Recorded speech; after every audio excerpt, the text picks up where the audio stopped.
The Witnesses. In ocean's wide domains, hath buried in the sands, lie skeletons in chains, with shackled feet and hands. Beyond the fall of dews, deeper than plummet lies, float ships with all their crews, no more to sink nor rise. There the black slave ship swims, freighted with human forms, whose fettered, fleshless limbs are not the sport of storms. These are the bones of slaves. They gleam from the abyss. They cry from yawning waves, "We are the witnesses." Within earth's wide domains are markets for men's lives. Their necks are gulled with chains.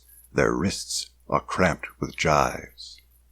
Dead bodies that the kite in deserts makes its prey, murders that with affright scare schoolboys from their play. All evil thoughts and deeds, anger and lust and pride, the foulest, rankest weeds that choke life's groaning tide. These are the woes of slaves. They glare from the abyss. They cry from unknown graves, "We are the witnesses." The Arsenal at Springfield. This is the Arsenal. From floor to ceiling, like a huge organ, rise the burnished arms.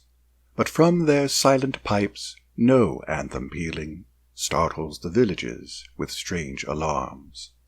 Ah, what a sound will rise, how wild and dreary, when the death angel touches those swift keys. What loud lament and dismal misery will mingle with their awful symphonies.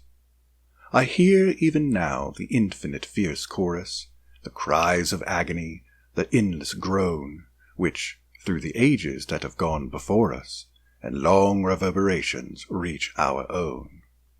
On helm and harness rings the Saxon hammer, through Cimbric forest roars the Norseman's song, and loud amid the universal clamor, o'er distant deserts sounds the Tartar gong. I hear the Florentine, who from his palace wheels out his battle bell with dreadful din, and Aztec priests upon their teocallis beat the wild war drums made of serpent skin.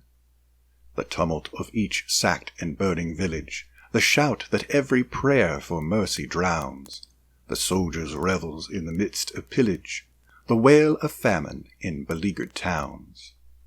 The bursting shell, the gateway wrenched asunder, the rattling musketry, the clashing blade, and ever and anon, in tones of thunder, the diapason of the cannonade. Is it, O man, with such discordant noises, with such accursed instruments as these, thou drownest nature's sweet and kindly voices, and jarrest the celestial harmonies? Were half the power that fills the world with terror, were half the wealth bestowed on camps and courts, given to redeem the human mind from error, there were no need of arsenals or forts. The warrior's name would be a name abhorred, and every nation that should lift again its hand against a brother, on its forehead would wear forevermore the curse of Cain.